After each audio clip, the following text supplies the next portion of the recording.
to the Sad Dads Club podcast. Here's everybody's favorite sad dads, Jim and Foo.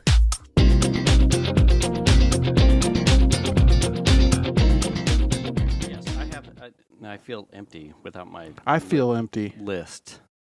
Do you need to go get it real quick? I don't know where it is. Oh. That's just it. Like, I thought it was on my desk as I was doing the last thing we were just talking about, and it wasn't there, and I went, I'm never going to fucking find it. We've been, the last Piper's registration window for her classes at Santa Barbara was at 6 a.m. Uh-oh. Oh, no. What is... The last couple nights... Do we have a bad cable again? There's no way. I've swapped your cable with my cable, and this cable is entirely brand new. I mean, this is the only... Wiki, wow. Zat gun. Is it pinched too? It's got some nicks in it. Son of a bitch. But... So we've been like coming up with scenarios of like class registrations, like first choice, second choice, third choice. Yeah. What happens if first choice goes, the replacement? What happens if second choice goes, replacement? That's such a frustrating experience. She has... I mean, it took the two of us yesterday. Like, it is a monumental... Like, I picture the Charlie Day meme where he's like doing the insane thing, and behind him he's got like the strings, except it's not like a conspiracy theory. It's the sheer volume of information on what a student needs, prerequisites, availability, and then you're stacking that with the other classes. Okay, Monday, Tuesday, Wednesday. Breakout labs are on Wednesday, Thursday. These optional times. There's currently XYZ number of participants. Well, because that's the thing. Like, you're picking things in space and time that have labs and are dependent upon each other, and they're taking up time. And if you don't get that class, or if that's your second choice, does that now collide with something else that you've already fucking picked? Like, it's super complex. Like, it cascades, Yeah. Like, I can already tell you understand what I'm talking about. Yep.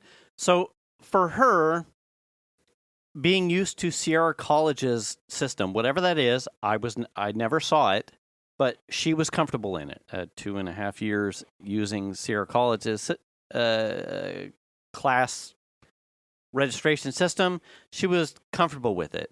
This, net new. Plus, these are classes that she's still trying to figure out the nuances of requirements, prerequisites.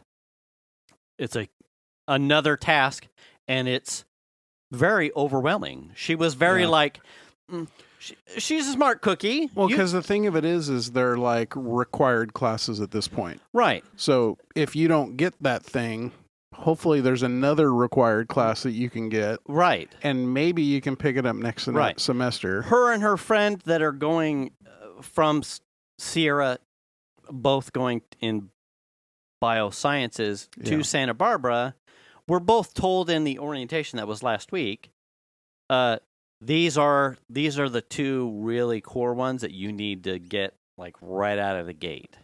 And so both of them, in hearing that, were both in a mindset of, but they're telling everyone that these two classes are the ones they have to take. So that put them in not only a headspace of, well, I have to get these. And now you're competing with everybody to get them. Now I'm the last day of orientation. They've been telling every single biological major student they need these two classes. Right. So now they're looking deer in the headlights at, I'm at the tail end of registration. Piper is I don't think she was the last day of registration. She was the last orientation day. But she's looking at the apprehension of, I'm not the first wave to register. Will these things will even be available? So she was extremely nervous because she knows through orientation she needs these things. So then she's trying to back up contingency plan, and that is a huge, like, it's like chess, like to be able to like forecast movements ahead, and how do you replace one with another and not muck up the schedule entirely. And that was what was going to be my question. Is it a full schedule or replacement, or are you going for bits and pieces? We had both. It was, if this is gone, one shot replace. If both are gone, we completely switch gears. Yeah. And then your winter quarter, you play catch up with. Well, and then that's the whole nother thing. You get to the winter quarter, and what if you can't get them then? Right. I mean, she was wound up like a fucking top. There's a lot of colleges like Sac State and stuff that are super impacted with kids, where like hundreds of kids have to get the same classes. Yeah. And it's really difficult to get the classes that you have to get. Yeah. Yeah. I believe it. Yeah. So, yesterday she was sitting at the table and she has her Maxes on, and I could tell she's in the zone. She's got papers scattered all over the table, and she's trying. I'm staying out of her way. I'm in the office. I'm just staying out of the way. I walk into the kitchen, and in like a get water break kind of thing, I'm like, if you need anything, or you just want to go on a walk just to get out, break off, you let me know. I'm here to help with whatever you need, not tell you whatever you need. If you just want someone to walk with you on a walk outside, or just sit somewhere, whatever, you let me know. You let me know. And then she comes walking back to the office. She's like, here's my problem. Like, I've got... I'm like, all right, well, we can solve this. To be me, disconnected, like I have no skin in the game outside of making sure that she gets what she needs. Right.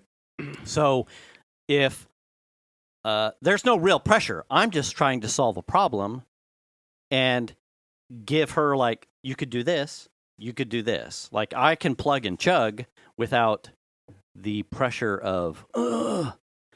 So we spent the bulk of the day yesterday working up like things, only to find out we kind of did it wrong. But she then worked with her buddy Gavin Newsom, right? Bald eagle, to get her stuff straight, and she figured it out. So then we went into last night evening with Venus. It was a 3-person thing to come up with. It's like the class selection war room. Yes. Yeah. Dead nuts. Yeah. Dead nuts. Venus is pulling up what's available in... I'm just picturing a big, like, World War II board that's got pieces on it that people are shoveling around and, like moving the planes. It was funny. Venus ends up going and getting her laptop, and Piper's got hers, and I'm working old school with a series of tablets and, like, printed out screenshots of the classes that are available. I'm in charge of calendar sorting of the classes that are available. Like, you could do this, you could do this. And Venus is in charge of the classes that are available in fall and the winter quarter in case something had to fall out, be swapped around. Yeah. And then Piper is, like, looking in the tool, or whatever the UCSB tool is, to, like, no, this here, print, shrink, I do coordination, blah, blah, blah. That's okay. It was fun to solve puzzles, and that's what it was. Her friend Gavin, his registration was at 3, so she was able to get feedback. I'm like, just check in with Gavin at 3:30 or something, just to see, did he get that? He's also a bio major, so he was going to have some sort of transferable experience to her. he sent her a thing at 3:07. Was like, done, got what I wanted. Oh. And it was like, see, it'll be okay. Miracles do happen. And plus, I said, now you just log back into your tool somewhere about 4 or 4:30, and you see if any of the population numbers have gone down and whether or not we need to go to second, third, fourth options of schedule stuff. So they like cordon out all the, like, you get a time. Yes. Man, that's tough Yes. because Especially her knowing that she knew 100% that there was a wave of registration 3 hours before her, and that you don't know how many people are in the wave. You just know there is a wave, which is different from your registration is at 6. Are other people registering before 6? Your registration is at 6, right? You can be almost ignorant of, well, I don't need to worry that someone may fill up all the stuff. do they offer similar to like JC's where that you can sit in and hopefully add the class? Ooh, I didn't ask, but Gavin on his orientation did get a like under the table current student sort of like secret information that the number that you see of space available, there's actually 50 seats. There's actually more Seats available, so just register anyway and don't worry about it, because there's a hidden 50 seats on these classes. And she was like, but is there? And he's like, well, I just trust what in the end. So I went on my walk. I don't know if you saw the thing. I went on my walk early because her thing was at 6. So, because I don't have a fucking job, so I just left early. Unemployed walker. Went on my walk, came back. I sat down, put my maxes on. I meditated because I just figured once Venus got home and once Piper got started, it was going to be a wound up ball of tension and anxiety. I'm like, I'm cool as a cucumber, man. It's all good. It'll be fine. Everything will be fine. She had multiple options. This was like Ingress, where it was, if this fails, Jim goes to this anchor and he throws this, and we still make the field. Yeah, but what happens if this? It's all good. Perfect. He goes to this anchor. That person throws to him over here. He Jarvises this, repopulates it, and he throws over here. We still make the field. Like there was no doubt in my mind. She had all the tools she needed to get what she wanted. In 3 minutes, she was done. And she got everything. And she got everything she needed. So she has so much effort put in. I know. And she's like, there's so much sweat right now. I'm like, sweetheart, it'll be okay. Yeah. She has lectures on Monday, Tuesday, Wednesday, Thursday. She has her breakout like lab things Tuesday, Thursday. She has no classes on Friday. I assume that there's some sort of priority given to juniors for specific classes. I wonder if that is the registration windows. Like perhaps the transfer students are registering for some of their stuff earlier in the week, and the freshmen or what's today, Wednesday? Freshmen maybe are tomorrow and Friday. Yeah. I don't know. I know everywhere else. As a freshman, right? There's classes you take that you don't take when you're a junior, and then when you're a sophomore, there's classes you take when you're, that you take when you're a sophomore. So there are things that you can prioritize as the school. You can I know relatively everywhere else, the transfer in students are given priorities over freshmen in other areas. Sure. Dorm selection, because they want they're selling education. Yeah. So they want transfer students. They can't bring a junior in and be like, sorry, those classes are not available. You didn't get in. You're competing with the probies. You're screwed. Right. You know. So I have no complaints with the process. She was certainly very anxious about a new process, but she did get the things that she needed to get. Oh, that's frustrating. Right out of the gate. I'm frustrated with that. Maybe I just jostled the jimmies of the cart too hard. Anyway. Yeah. No, I feel that. So it makes me think back about when I used to go to AR or Sac City. Yeah. And I think if I remember correctly, it was like a half-page thing that you filled out that had like the class you wanted and your alternatives. Yeah. You would like put those in. Yeah. So here's the class I want, but the alternative for that class is this. If I can't get that, I'll take that. And I don't remember very often not getting the class that I needed. Yeah. Or even having to try and add a class. That would have been stressful. Yeah.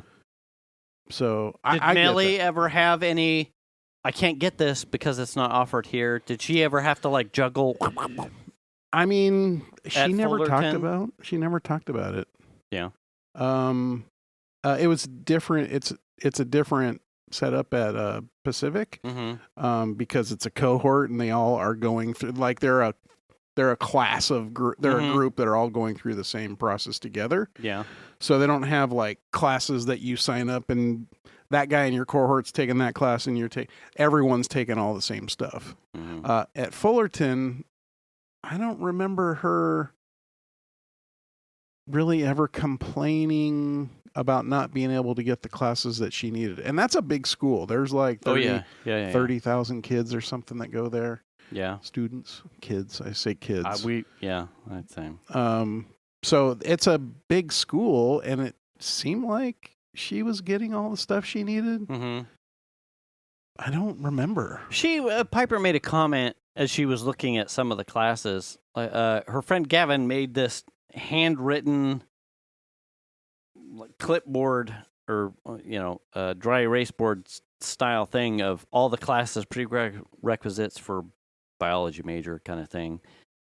And that there were clearly classes that tickled her fancy more than anything. The amount of time she said, I do not want to take Intro to Pharmacology is more than you can count on one hand. I'm like, clearly, whatever. She is not interested in pharmaceuticals or pharmacology at all. I get it. Because it's hardcore chemistry stuff. She was adamant multiple times. I don't want to take Intro to Pharmacology. But there were certain botany things that she was like, I feel like I'm not going to be able to take that, take the classes that I want to take that interest me for the thing that I'm like,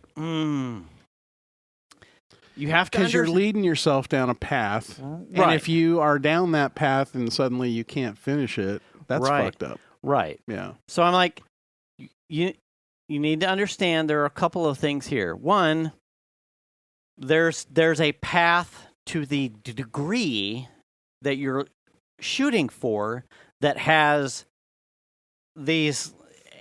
You can pick and choose to a limitation, but there are things that you have to have for in here. Right. And that gets you the degree. But you have to understand, too, that it is a university that is taking your money to teach you more things. So if you could do all of the classes that were 100% the things that interested you and got you to the degree, well, then they'd be losing money because you would only take the things that mattered, and then you have your degree. So it pays. The business of the thing, the capitalism of the thing, is that it pays to have enough stuff that's put in your way that you have to do, that when you look out to the side, there's no way that you can get everything that. So now you're choosing an electoral. Now you have to choose, right? Your electorals are, is this fun, or is this the fun thing that actually adds to the real occupational direction that I'm looking for? Yep.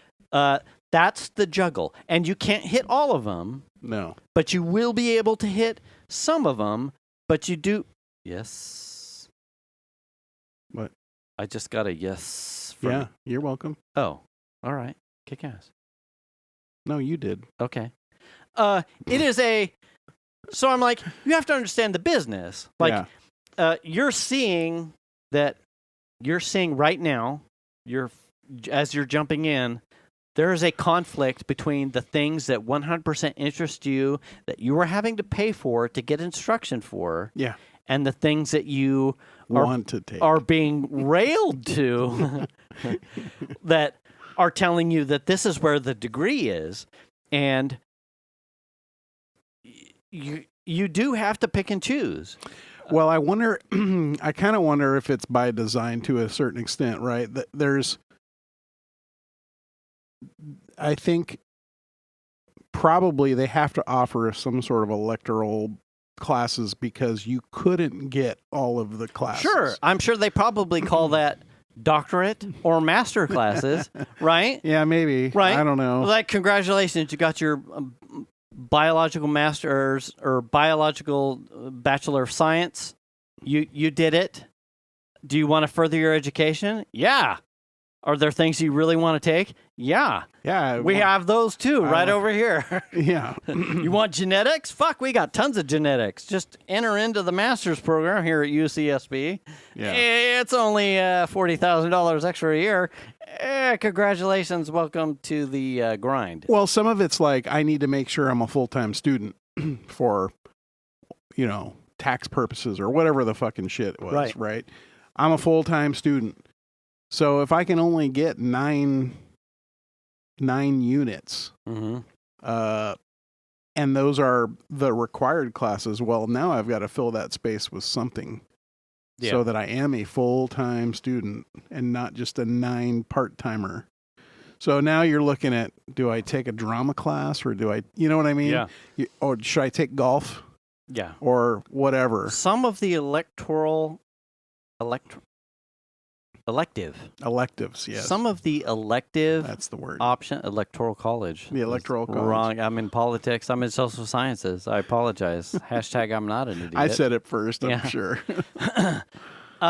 Some of her elective options that she had in her cart. Yeah. Like, fuck, I want to take these classes. Oh, I know. There was like some if it wasn't so expensive to go, dude, you would love to take some, right? Damn it. There was like anthropology of Japan cultures. Oh, wow. Dude, she had some architecture design and culture stuff of Paris in the 1800s. I'm like, wow. I'm losing my shit right now. Yeah. I'm like, I just want a chance, man. Can I just go to college now? I'll just live in your back pocket. Isn't that weird? Because back when you were in college, you were like, this fucking sucks. I don't want to be here. I'm taking algebra and psychology. Yeah, and now you're like, I want to take some fucking classes. Fuck. Yeah. Dude, some of those. Yeah, I get it. There was a Holocaust in Italy. Oh. As a course. Wow. I'm like, that's not real. Yeah. Fake news. That's fake. That's like slavery. It's not really that big of a deal. No, not at all. Totally. That if it even happened. Wow, demonetized 25 minutes in. Sorry, Lonzy. We're really good at that. God damn. Welcome to Sad Dad's Club podcast episode. Who the fuck knows? And we're not getting paid. I'm not the Lord Foo. And I'm not Jim. Nope. Fucking just shit. 2 dumbasses. We're putting on a class right here. Yeah. On how not to do a podcast and get paid. Yeah. Man, if I put out a fucking ebook on Amazon and it's like how to not get paid or get caught in the algorithm after get sponsored after 6 years of publishing videos. You may be interested because we're doing it. Yeah. This is it. This is how you don't get any of that shit. Yeah. Winning. Winning. All the fucking winning. But man, I was in last night looking through stuff and her electives. There was a vicarious moment where I was like, man. Yeah. Man. The world is your oyster. Man, there is so much stuff. Yeah. Like definitely, she ended up picking a Shakespeare elective. Oh. She went through that a couple. Sounds hard. She tried to do, she tried to do the Paris one, and it looked like I couldn't see because I was sitting on her bed as she did her choices. It looked like it was coming up with some sort of questionnaire. Yeah. I couldn't read it, but she hot passed on it because she was nervous about the core stuff getting fully sent. Yeah. I think she did the Paris architecture one. She tried, bailed out of. Was it a mosquito? No. Oh. It was me smashing a cable because I'm pissed off. Oh. I think she tried one other one, and that didn't work or was something, and she ended up at Shakespeare. Mm. And then it came up with, she hit press and it did the confirm, and it's like, these are your classes. And it looked exactly as a little diagram that I drew up for. I'm like, that's fucking what it looks like. Which is a crazy long way to get to, because she has no classes on Friday. It means that the last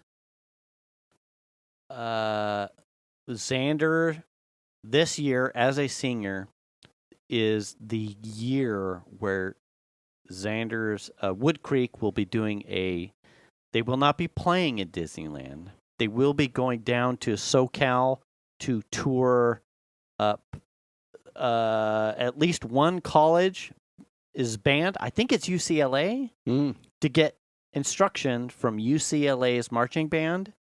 And then the next day is a day where they get to be in Disneyland is just fuck all.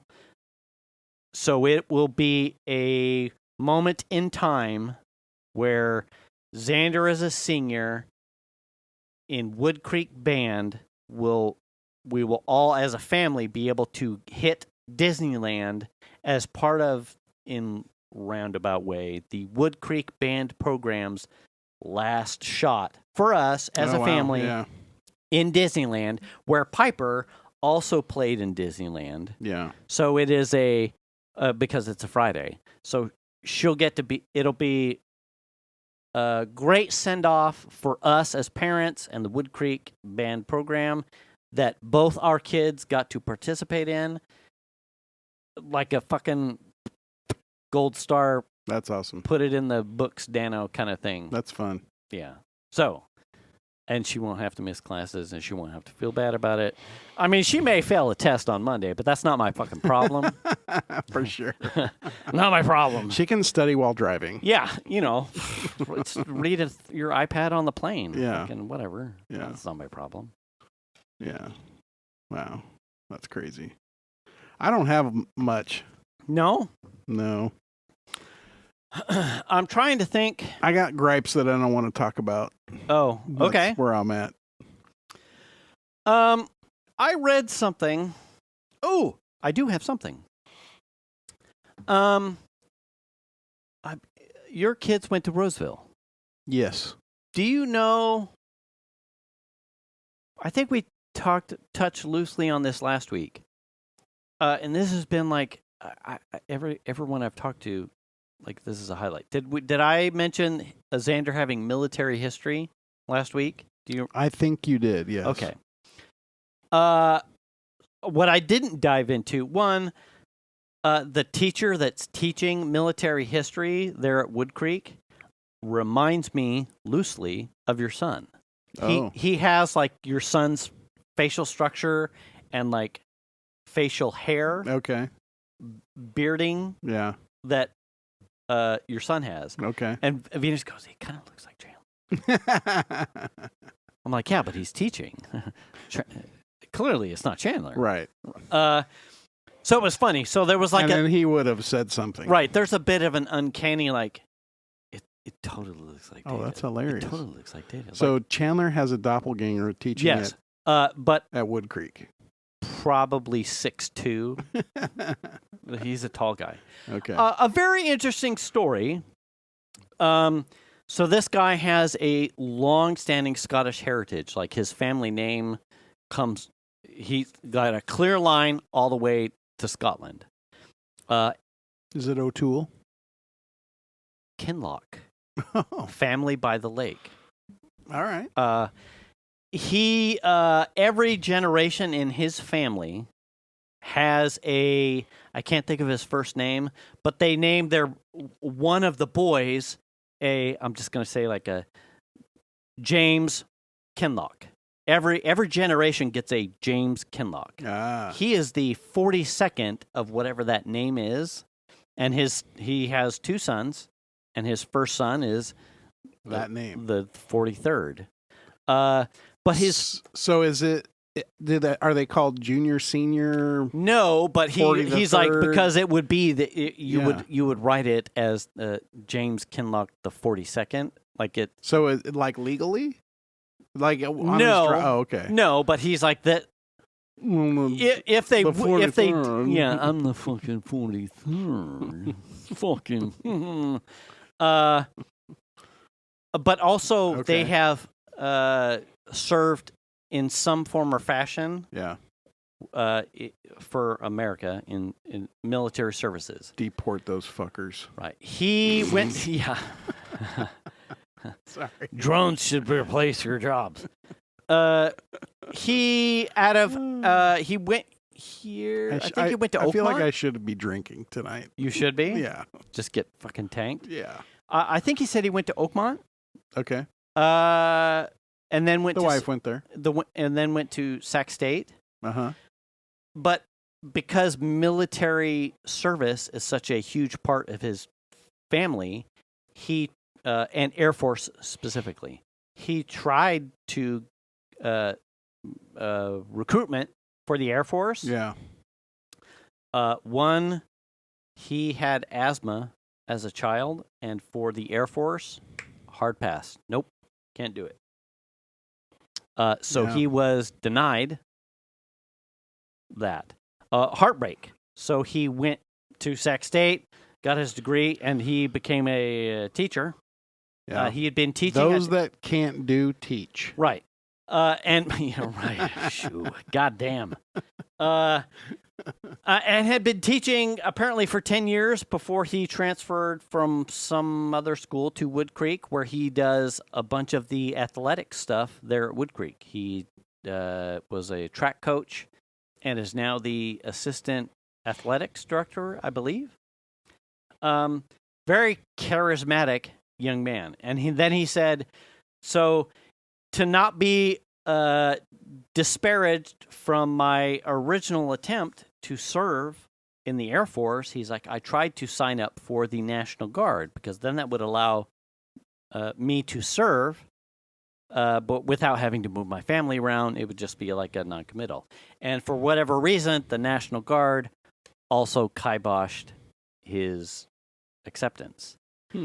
So he does. They were like asthma. Right. I don't know. He was wearing glasses, but I don't think that's a hit or miss thing for the National Guard. Yeah, I don't know. I wouldn't think so. I don't know any about those. But his presentation, man, because it was an open house, so he's like, here are the things. Last year, I can't think of the class that Zander had. It might have been his world studies class. I'm drawing a blank on the class, but the teacher basically said, "This is what I want to do. I want to teach this subject to your kids. I am not here as a substitute turned full-time. I am not a teacher that wants to teach English, and now I'm teaching social studies because this is the position that's open." You're not a PE teacher teaching English or whatever. Man, what was the subject? It may have been world history. He was like, "This is my jam," in summary. He was like, "This is my jam. I want to teach your kids this thing." And it was like, to hear that from a teacher, it's like you can tell that they're going to get the instruction that you hope they're supposed to get. Also, they haven't been beat down by the system yet. Right. They're still optimistic. Those young guys, you guys, the union hasn't gotten to you yet. I don't know anything about unions. But he was passionate about, this is what I want to teach. Yeah. This military history guy, probably because he wasn't able to serve in any capacity, was like, this is the thing I want to help convey to your students. And then on the syllabus of things that they will cover in the class, if there's time, he's like, these are the things that, listen, high school curriculum is going to burn into your kids, because they're still 18 and under, World War II, World War I, Civil War, all those things. He's like, yes, they're war. Yes, it's military history. But there is a whole subset of wars that high school curriculum stops at the Cold War. He's like, there's the Persian Gulf War, there's the Afghanistan War, there's the other Persian Gulf War, there's the Iraq War. Since the Cold War, the 80s, the war on drugs, there has been plenty of tactical military advancements, combat scenarios to talk about, to cover with the high school curriculum that aren't part of the intended syllabuses offered. Isn't that, wouldn't that be like American history, some of that stuff? I mean, most stop at Cold War. Even American history? American. Very little of, let's see. We'll find out. I'll find out with Zander's last year. I think most stuff for Piper stopped at Bush Sr. So that's what, late 80s, 90s? Is that because they're just not buying new books? Yeah, right. Right. No one's moving the needle towards liberalism or whatever. Yeah. We're too busy indoctrinating children. Right. You know, if we're not teaching woke agendas or socialism, then the kids, they're turning trans. Yeah. Like overnight. Over a school day. Listen, you can just get that from a turn of the page. Yeah. It's pretty much vending machine stuff. Yeah. I just pop a couple quarters in. Yeah. I wanted a Pepsi. Yeah. Came out trans. W1. Yeah. I'm a woman now. Weird. So this guy was super passionate. On his walls, he had a couple of posters. Pamela Anderson. No. Oh. Murph Challenge. Merv Griffin? You will have to pull it up because I don't want to risk. It's the MURPH, Murph Challenge. So there is a military club at Wood Creek, and I believe this will be the second or third year that they will do this. Yeah. It is it's in honor of I'm probably going to butcher the gentleman's service branch, but I believe it was a Navy SEAL. I don't know. Fuck. I'm sorry. CrossFit came up with this challenge. Lieutenant Michael P. Murphy Memorial Scholarship Foundation? That's the guy. Okay. So CrossFit came up with this workout. It is a 1 mile run. Do you have it? 1 mile run, something push-ups, something pull-ups. Yeah. Something air squats. Workout program. It says 1 mile run, 100 pull-ups, 200 push-ups, 300 squats, and a mile run. Right. So you do that. Wearing a 20-pound vest or body armor. Right. So that apparently... While being shot at. Yeah. Was this guy's favorite workout. They made a movie, I believe, about this guy called Survivor. Okay.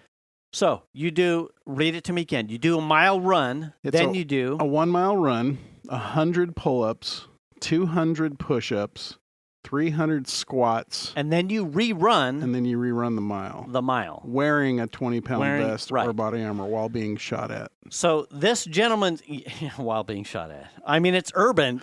If you listen... They run you past the National Guard and they shoot at you. Right. Some guy with his BMW or Mercedes and a Popple crack tune. Because if Ring is anything of late, anyone with Popple and crack tunes is someone with a... It looks like a 5-week... Kvostov. A 5-week dealio. That's kind of cool. So, he has these posters up on his wall. And for what they do is there's like I think he sends out like a Facebook invite. They sell like a t-shirt, a commemorative t-shirt. And all the proceeds go to the Wounded Warrior Foundation. Yeah.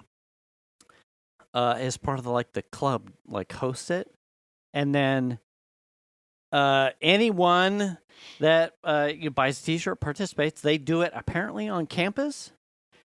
I leaned over at Venus. I'm like, I think I should do this. You think Zander would do this? And she's like, is he interested in it at all? I'm like, I don't know.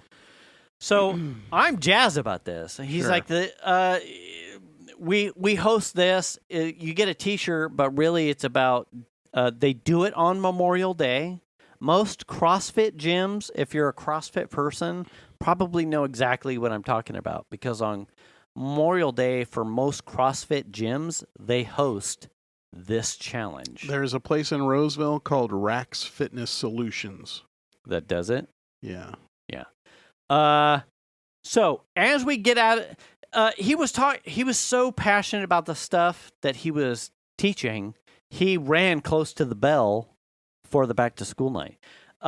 The things that they're going to cover that aren't typical were minorities in the military, women in the military, dogs in the military. He will have a number of special forces representatives who are actively or retired service coming to speak to the kids to talk about experience, not for recruitment, but for experience. He will have recruiters come and speak, but not as recruitment, but to speak on military participation. And he's like, and if they start trying to pitch recruitment, they know that it's over. Like he's like, they're not here to teach or to pitch their recruitment. They're here to talk about experience in the various branches that they're in.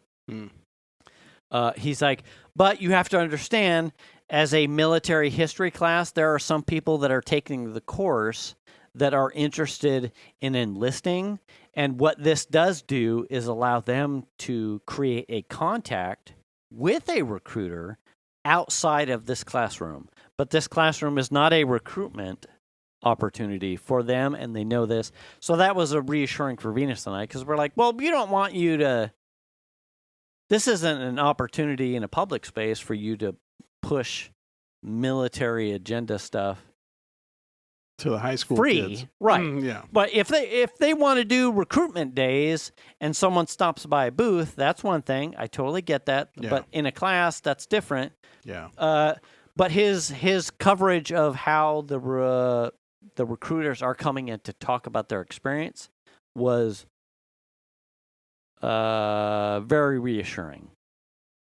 So we get out of the class. I send a thing to Zander, and I say, "Hey, man, what's up with this Murph challenge thing in your military history class?" And he responds, "What?" And I said, "It's the Murph challenge, like a mile run, push-ups, pull-ups, squats, mile run thing." And he's like, "Oh, yeah." I'm like, "Do you want to do that?" And he sends back, "Bet." Which I presume in young person parlance is, "Yeah, let's do that, father." Or yes. Yeah, right. Affirmative. Bet. Your son probably knows. Oh, Chandler says he's that like, shit all the time. "Yeah, bet." So I said, "I'll do this with you if you want to do it." And he's like, "Bet." Is that him like kind of conceding to it No. without being happy about it? No, and he's like, "Absolutely, Okay. let's do it." So I got home and I'm like, "So you understand this is we'll have to train for this." He's a mouse hand kid. He's not a workout kid, and I am pushing 50 years old at this point. Like, we don't just crank out a mile run, XYZ mile run. Just out of the fucking blue. No. You have to train for this shit. Yeah, it looks like they have like a week. It's a 5-week thing. Right. And I'm almost 50, so that means it's at least a 16-week thing. Oh, wait, no, it's longer than... Yeah, most people, it takes a bit. Like, it is no joke. And you can partition it up in various like sets of a thing instead of trying to rip each exercise. But if you're a badass, you rip each exercise and you wear the vest.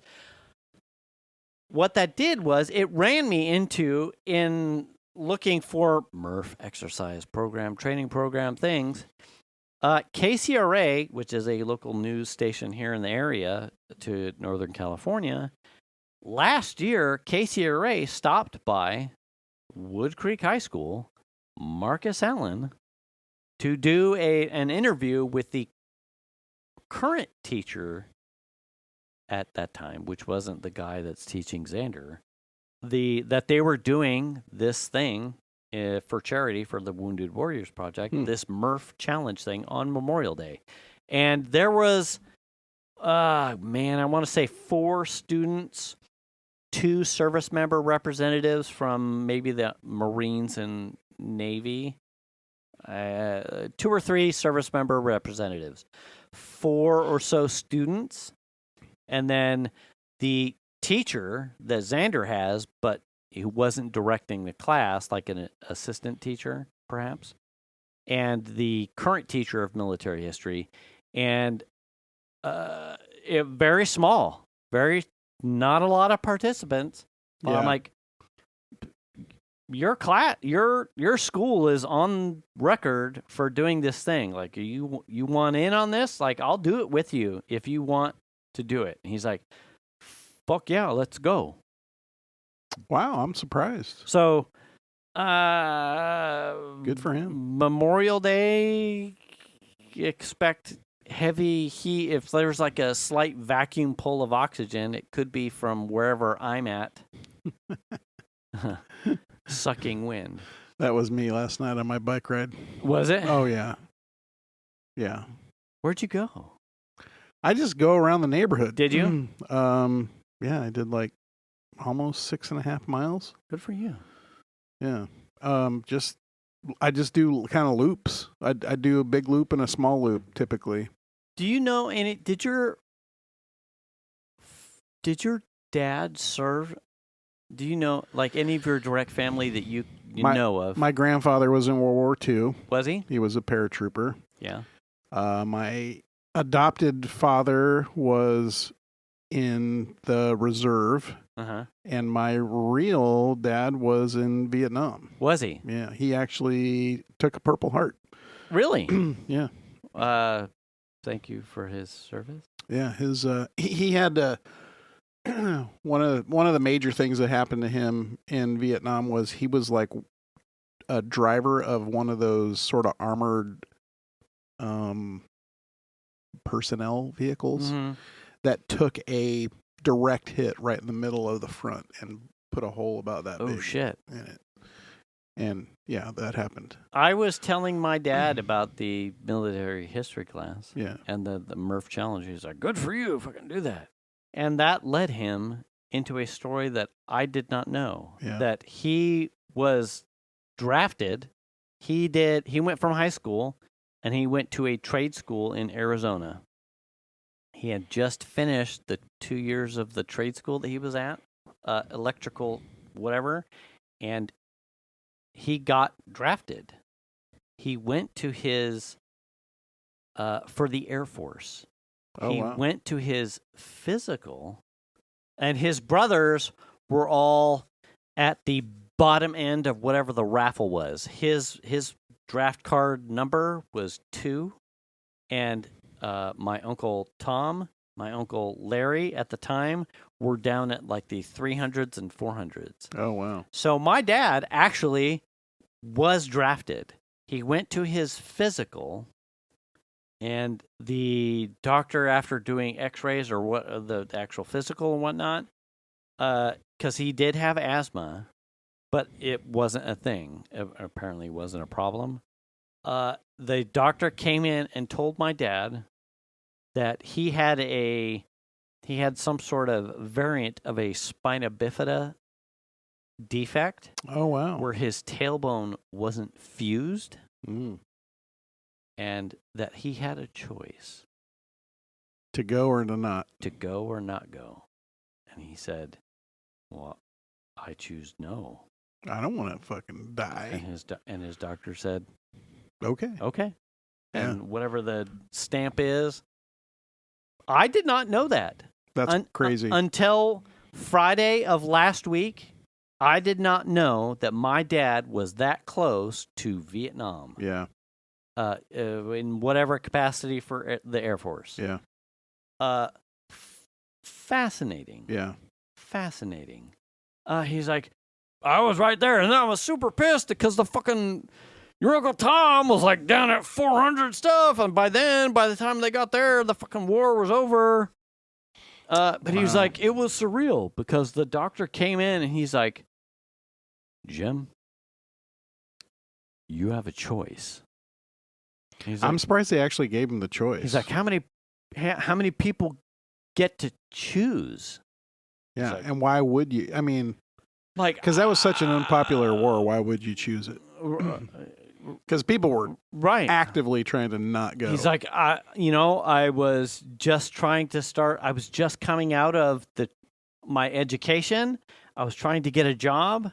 At that time, it didn't seem like the war was going in our favor. And it was like, why are we here? There were a lot of questions being answered. And the doctor told me, you can choose. He's like, well, okay. Well, no. I just want to go to work. Yeah, I just want to work. I got to provide. And the doctor went, stamp, done. Okay. Fascinating. That's fascinating. Really cool. Yeah. And then my uncle apparently served he was drafted and he went Army. And then he ended up, I don't know how long he served, but he's my uncle that ended up doing firefighting, and he pretty much was a part of the civilian firefighting staff at Edwards Air Force Base. Oh. So he's the one that has like secrets about shit that he can't talk about. Yeah. Which will be fun if he's ever like, well, I mean, it always is fun when he's intoxicated and you're like, oh, let's talk about some shit. Tell me about the shit, you know. Yeah. Like, he's like, there are planes that can like do this and then this. without ever moving. It's amazing. And you're like, really? He's like, nope.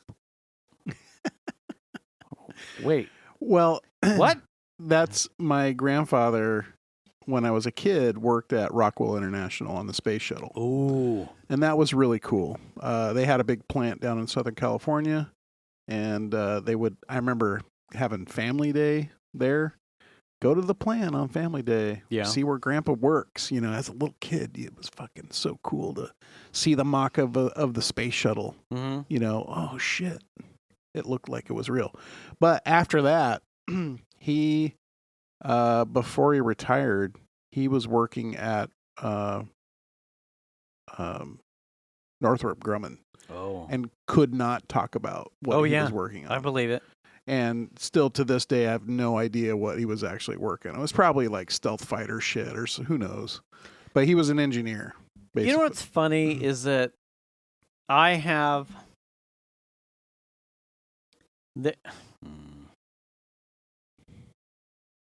There are the people that I know.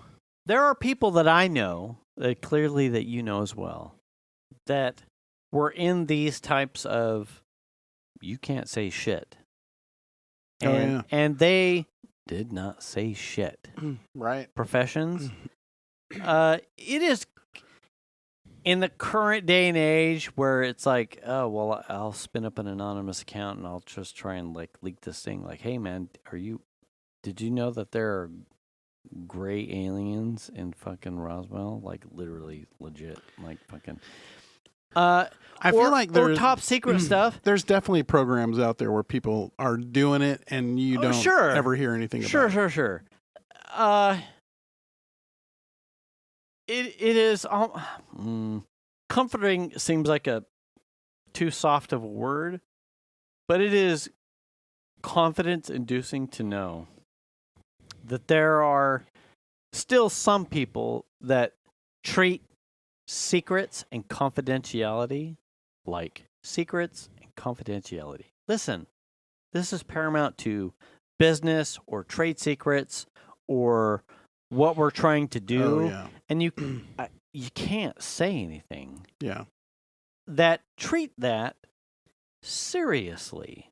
Man, like the fortitude to keep a secret that's actually a secret is probably not all that capable anymore. Like I feel like, well, I can tell someone. People like, I feel like there's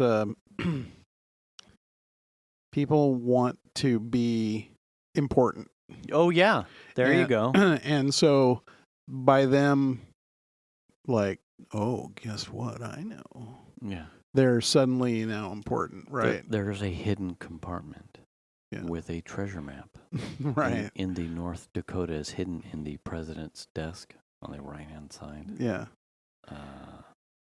So I think there's too much of that these days. Like, everybody wants some sort of notoriety or fame or whatever it is, or to be known for something. Yeah.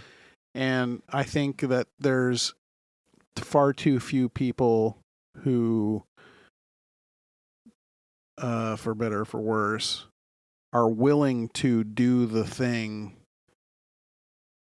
that makes some of the, well, we're losing a lot of them, but the freedoms that we've gained over the years. Like, there's people that are willing to do that. That's part of what won World War II, right? Or whatever, is loose lips, sink ships, and fucking all that shit. Like, that's all important stuff. I mean, think about the number of people involved in World War II in general that had to have total indiscretion about what's important to talk about and not important. Yeah. And I think that we have started to lose that to a certain extent. Like, people just want to be seen and heard and important. Oh, I know something. I'll tell you. Oh, well, I'll tell a fucking reporter if they want to cough up some money. Yeah. You know what I mean? Yeah. I'll be your anonymous source. I was just thinking about this because my wife said something. She was mentioning something about the 10th anniversary of Hamilton, the Broadway play. Yeah. And one of the things that happens if you've seen Hamilton is Hamilton and his son and the running concept of legacy. Like in that era, the legacy that you build for your name meant like it carried a huge amount of weight, like the legacy of a name, and I'm passing this down. It was all about character and stuff. Right. Yeah. I've never been one personally to have any I don't need to be I do not need to be important. Like I have never considered like Zander and Piper, they're my legacy, and I will leave them a great footprint of what I've done in the world. This is my thing. I'm not leaving them a fortune. I'm not leaving them a business. I'm not leaving them a political, social science heritage. Right. I'm just a dude.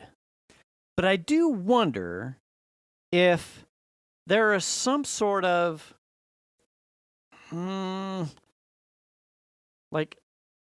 not subconscious, but like little noodle that has transferred the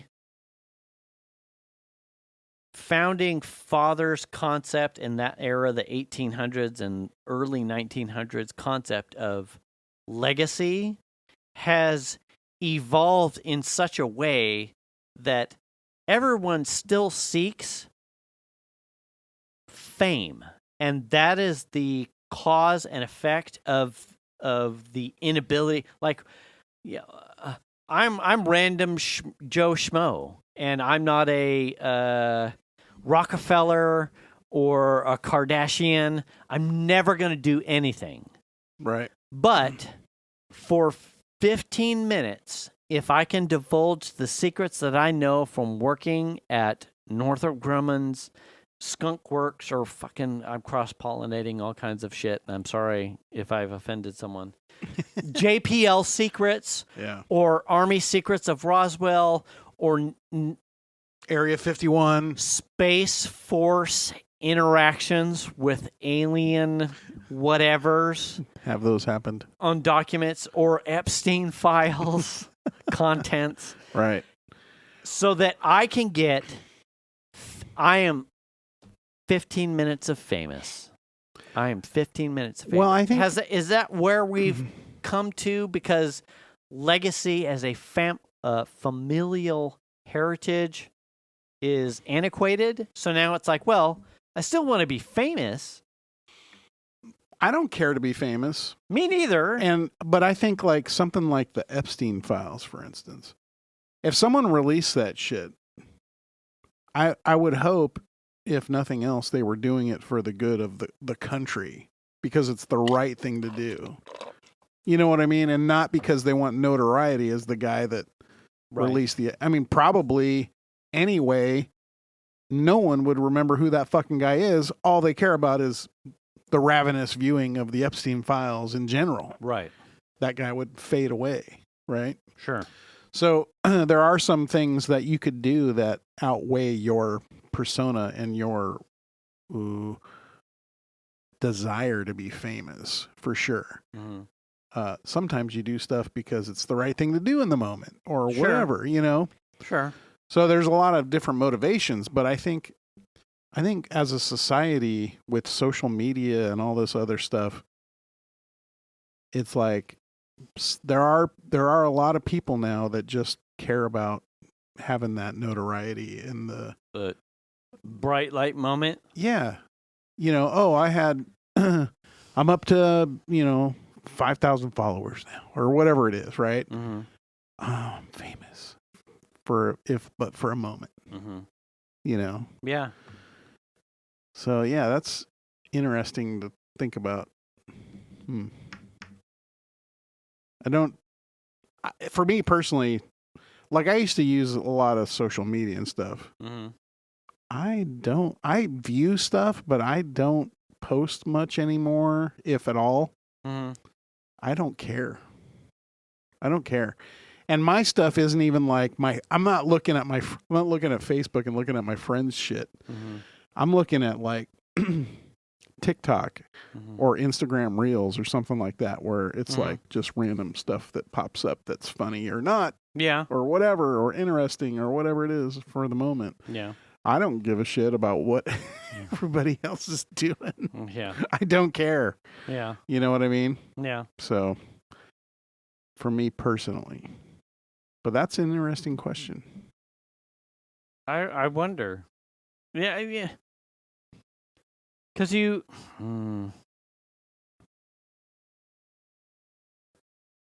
Because I wonder how that kind of concept of legacy perhaps is.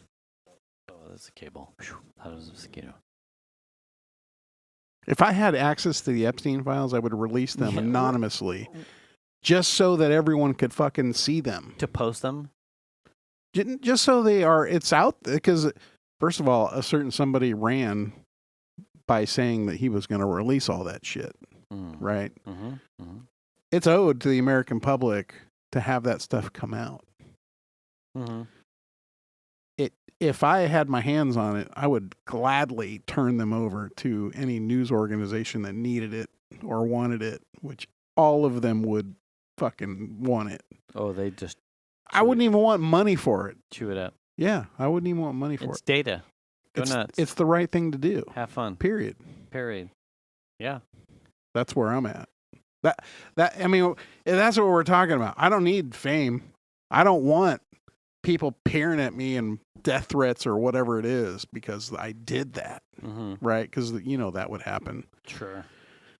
I just think it's the right thing to do. So I would gladly do that. It's like something in like, what did I see? In like a next week or so, they are going to be releasing the files, but it'll have redactions all over the place. Yeah, that's not releasing them. Of the Johns. Yeah, that's not releasing them. Like, really? Also, will they really? I doubt it. I don't think so. Because if that's the case, then again, the administration lied because they said they destroyed it all. So, and there's nobody in here. Fucking. Yeah. Well, what are all the rejections? It should be unredacted. Hey, man. I am not a pedo, so I have nothing to be afraid of. It's funny that the person that claims they're going to release them would also redact them. Right. We got to protect the Johns. Why? That's not my fault. Yeah. I wasn't associated with those people. Yeah. Who's the groomers? That's what I want to know. Who? It all comes back to the grooming. Have you ever been to the farmer's market over here at Mahaney? No, but I would love to go sometime. And I forget that it happens, and sometimes we'll be driving by and go, fuck. You should do that. Yeah, I want to.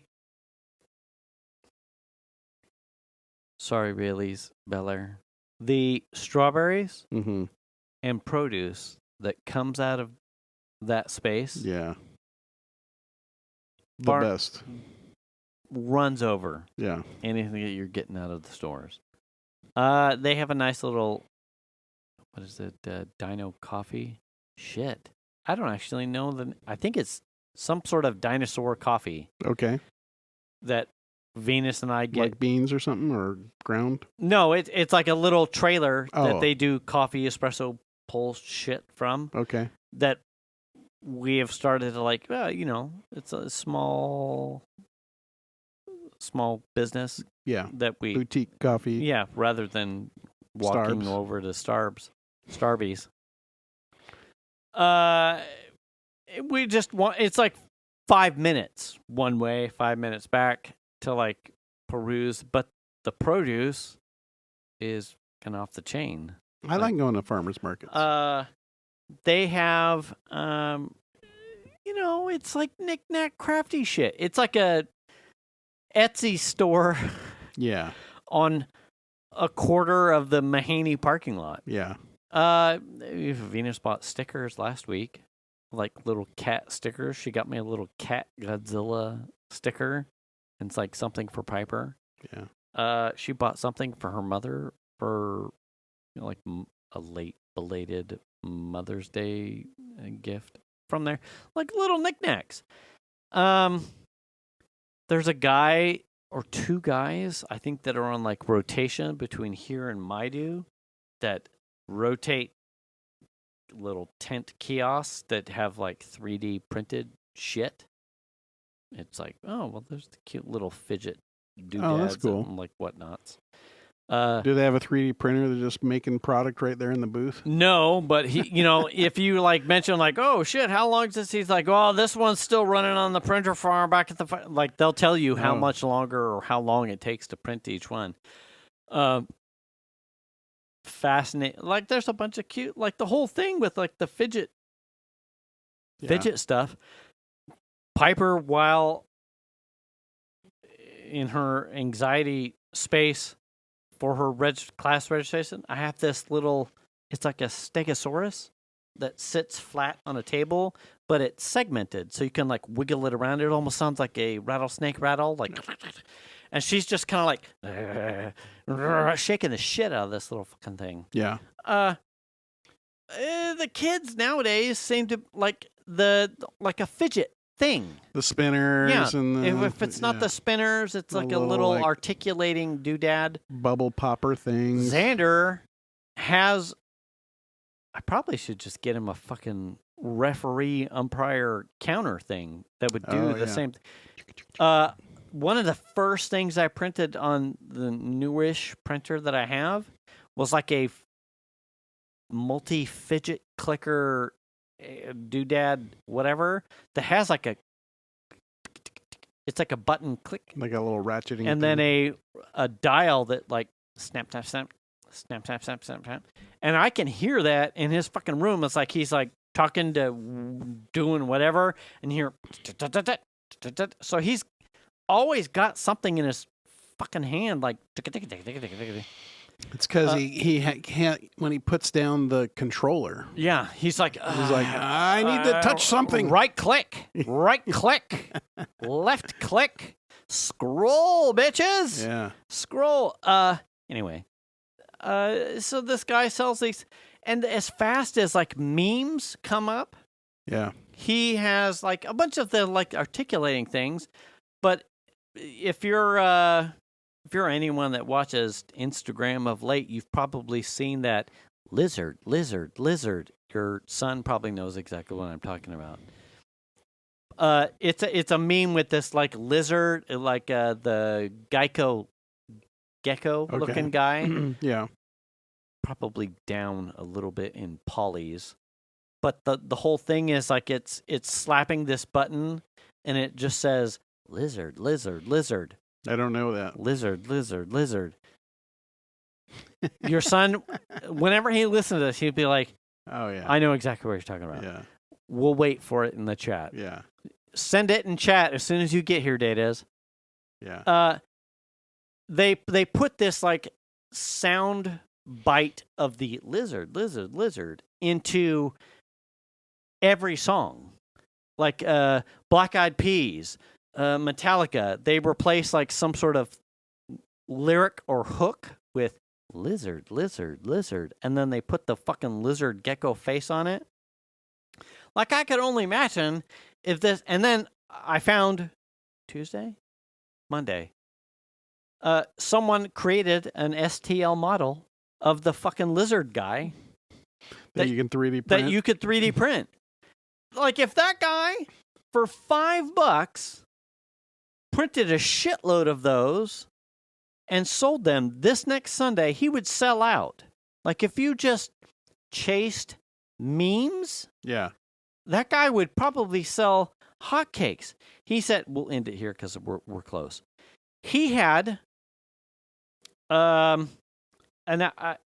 only reason this is topical is because the last 2 weeks, Piper worked in the chem lab at Sierra College as her, like, and she was on the chemistry club board.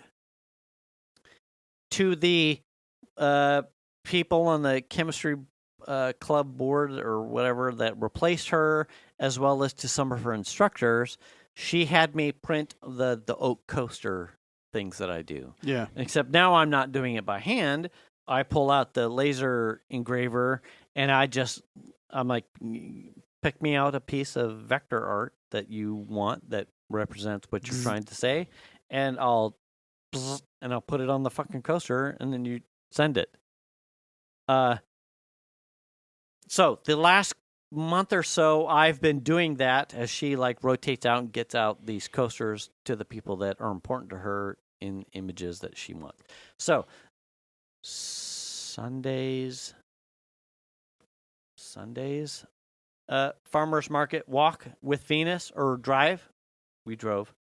The 3D print guy, and one of his like table elbows, he had slate square coasters with laser burned in images on each coaster. Star Wars, fucking Marvel stuff. Is that legal? Is that officially licensed product? Probably not. You're just calling that guy out, aren't you? I didn't Sorry, bro. I didn't say his name, which I don't know. Is he selling like Mickey ears or whatever? Fucking Iron Man fidget, Stormtrooper fidget. Hey, man, you do you. But the mouse is coming for you. He was selling, I don't know, what's that? Like 4x4, 3x3 slate coasters. Okay. With a laser engraved image of various Lord of the Rings, Star Wars, Star Trek, pick your fantasy thing, Dungeons and Dragons, whatever. There was an image burned on each one. Yeah. $5. $5 a coaster. Oh shit. I'm looking at it. If it was officially licensed, it would have been way more. Absolutely. Listen, trademarked, all rights reserved. Sorry. Limited Liability Corporation. Hashtag Ulanzi. Not a sponsor. I ended up taking a picture of like some of the fidget toys because as someone that has a... And then he threatened to sue. Right. He's like, hey, I didn't authorize, I didn't consent. No consent. That is not licensed stuff that you can't steal from me. I'm sending this shit to the mouse. You're done, bro. I got back home. Printed your own shit. I got on Amazon. Like fucking a Stormtrooper fidget toy? They can be found. That's $10. Yeah, I could print that shit for $250. Are you fucking kidding me? Oh fuck! God damn it! So I got on Amazon. I'm like, I was just printing coasters, of which I'm running low on, of the oak coasters. I'm like, how much are the slate coasters? Slate coasters, depending on how big of bulk you buy them, 75 cents. Oh, a piece, huh? A piece. This gentleman was selling his $5. Oh, yeah. So he's making a profit. Like, it's just time at that point. Ooh, shit. My Venus goes, well, how long would it take you to rip an image onto a slate coaster? 6 minutes. And I went, well, I don't know because I haven't done it. But for $34, you could get 48 slate coasters, and I could crank out some stuff to test and see. Yeah. Set up shop right next to him. Right. $250. Yeah. $425. America. Tap to pay, baby. Yeah. No tariffs here. No tariffs, man. I went and carved these out of Auburn myself. That's right. Totally. My sister, this is quick. My sister sent me a thing about 3 weeks ago, and it was an Etsy ad. IKEA makes pegboards, but not like pegboards you and I know for like tools. Okay. They have slightly more, your wife probably knows, it's like a slightly more oval pegboard. IKEA has their own name for it. My sister... It's Akenduken trucking. 100%. Yeah. Yeah. Gefergen de Flargen. Right. De Bergen. My sister, as her hobby, her pastime, sews. She does sewing projects. She has a sewing room. Her wall to hold bobbins and threads uses this IKEA pegboard solution. Mm-hmm. And she wants to laser print Star Wars on it. Right. She's like, I need Mando shit. Sorry. All over. I am just interrupting. Totally. It's fucking, no one cares. I'm drunk, you're drunk. You're not really drunk. I wish I was. So the ad that she sent me in a picture was it was a peg insert, like a holder. Like the actual peg itself? Yeah. Or the thing that goes in the hole? The thing that goes in the hole, not a wang. That inserts into the pegboard. And it was, so the Etsy ad was like $11 for 5 of these inserts. The Erfgendurgens? Yeah, the Blurgenfargens of the Shargen Charges. God damn it. That's way the fuck over there. We're almost done. And it was $11 for 5. She's like, hey, can you print these? Oh, shit balls. And I went, hold on a second. Let me get my 3D scanner I went to Bamboo, Handy. What are they? She's like, I ended up pulling. She took too fucking long to respond to me. IKEA bobbin holders. Punch it in. Yeah, there's tons of these freely available on the Bamboo Handy Creator, blah, blah, blah, blah, blah. Like, they're called "Fuck You IKEA." Yeah, 100%. Well, fuck you, Etsy guy. Yeah. And she's like, "Well, how much does it cost?" I'm like, honestly, when I print out something like this, 12 cents. a spool of filament is like $20, depending. Yeah. I'm like, if I print out 5 of these, honestly, I don't do that calculation. I have spent the money on the spool, and so I print things until I'm done. I'm out of filament. She's like, yeah, but I want to compensate you, and like, I'm like, just okay, buy me a spool. Like, right, yeah. That's where it ends up. Yeah, and I'm like, okay, well, the tool does tell you how much. She's like, well, how much is it? I'm like, it says it's 75 cents per thing. Oh, she's like. Sold. Okay, so it's like, I'm like, honestly, for 10 of these, it's less than $5. Easy. Can I get them in hot pink? She's like, okay. I'm like, but how many do you need? She's like, I'm not really sure. I'm like, well, what color do you want these 1,000? in? She's like, white. And I went, I tell you what, you buy me a spool, a $20 spool of white filament, and I'll print until I'm out of filament. And if you need more, then we'll buy another roll. She's like, okay. I'm like, and if you don't use up the filament, then I keep the rest of the filament for fucking whatever I want to print. Right. She's like, for my time. Whatever. Sure. And she ended up needing 60 of one size and 40 of another size. That's a lot. It was, but it was only like half the spool. So that's hilarious. Net me. Yeah. But minus your time. But I'm like, this guy, I'm telling you, right, minus my time, of which I didn't have to do anything. I just set it in the fucking printer and walk away and jerk off or fucking make dinner or whatever. Yeah. Hashtag sorry, kids. And then I would drive them over to her. It probably cost more in gas to drive them over to her and drive back than it did the materials to print the things. I'm like, could you imagine? This guy is making money hand over the fist if people are actually paying $11 for 5 of these. Oh, yeah. Like, dude. Yeah. Holy shit. Anyway. Yeah. capitalism.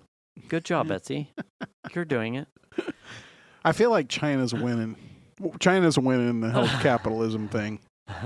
They're schooling us right now. Whooping her ass. Yep. Anyway, on that note, you should return the cart. Wash your ass. Wash your hands.